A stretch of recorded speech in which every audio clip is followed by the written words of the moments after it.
Gente, boa noite. Que bom que você está aí nessa casa, veio com um desejo atento, expectativa de aprender algo que Deus tem para falar para o seu coração. E eu creio de verdade que Deus já tem falado contigo e não vai ser diferente hoje. Antes da gente começar a refletir sobre aprendendo humildemente, eu queria que a gente desse um pequeno passeio. Vai ser algo em torno do máximo 1 minuto e meio. E enquanto a gente vai passeando, eu gostaria que você estivesse refletindo a respeito da sua vida no universo da criação de Deus. Vamos ao passeio?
Como você pode ver nesse passeio, evidentemente, Deus, na sua infinita misericórdia, sabedoria e inteligência, criou todas as coisas com um propósito específico. Se você leu cuidadosamente o livro, você viu também que uma frase que eu achei muito engraçada e quero compartilhar aqui, que é necessário ter mais fé para ser um ateu do que para se acreditar em Deus. Que acreditar que tudo isso foi feito, criado por um acaso, obra de nenhum ser que seja maior que a criação, precisa de fato exercitar muito mais fé do que acreditar que existe um Deus que governa todas as coisas. E se acreditamos de fato que existe um Deus que governa todas as coisas, nós precisamos entender também que no meio de todas essas coisas, Ele criou a mim e criou a você com um propósito bem específico. E quanto mais perto estivermos desse Criador, o nosso Pai, com certeza entenderemos melhor qual é o significado, qual é a nossa identidade e a razão de vivermos. Entendendo isso, podemos usar a ilustração aí da própria viagem que fizemos agora há pouco, nós vamos brilhar, usando as palavras do próprio autor, vamos brilhar mais do que qualquer outra estrela.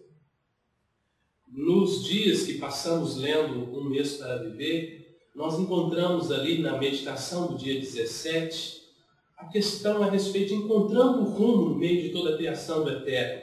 O GPS, que naquele contexto, o GPS acabou virando o DPL, onde o autor tratou com muita criatividade a respeito que Deus criou eu e você com um propósito específico, consequentemente dotou a mim, também dotou a você de dons, e esses dons certamente nos levarão a uma paixão, mas também nos fez ensinar algo muito precioso, que às vezes muitos de nós desprezamos, que as lutas que passamos, que enfrentamos no dia a dia, servem. Deus as usa necessariamente, não Deus as provoca, mas Deus as usa com um fim específico, de aperfeiçoar-nos para que possamos nos amoldar na razão do propósito para o qual fomos criados.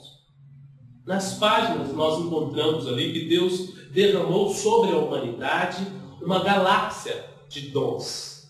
Evidentemente, você não foi deixado de fora.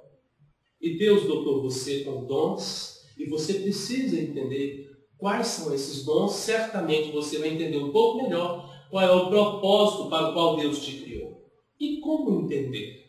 Como eu posso saber quais são os meus dons?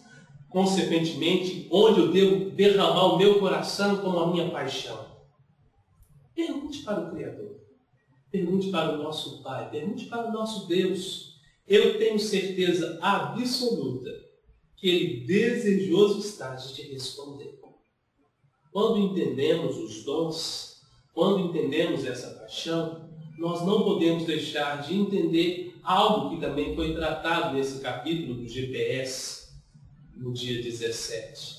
Precisamos entender também as lutas. Muitas pessoas pensam que as lutas da vida são acidentes de percurso e às vezes brigam, esbravejam com Deus sem que como que Deus permitiu que isso acontecesse.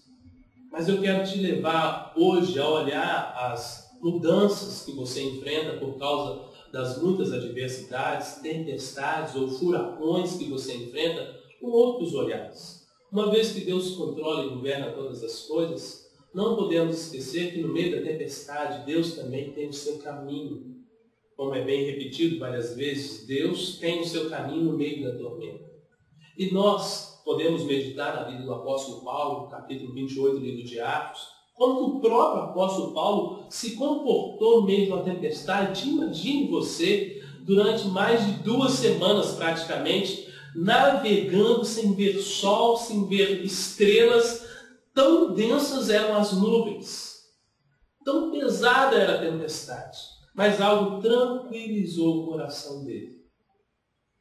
O Deus a quem ele servia havia derramado paz no coração dele suficiente para ele enfrentar aquela tempestade e ainda assim tranquilizar outras pessoas.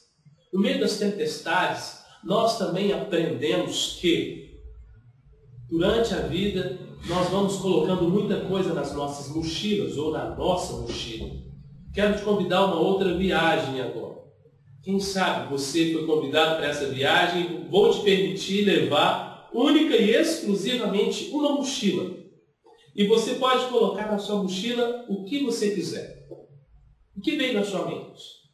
Talvez os seus eletrônicos, não sei, o seu apartamento que você acabou de financiar, ou o carro que acabou de comprar, aquele carro que ainda está cheirando de novo, ou não está cheirando tão de novo, mas é o seu carro.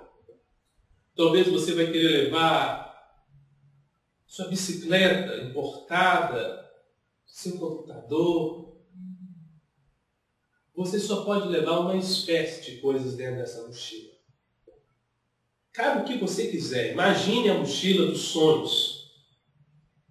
O que você levaria?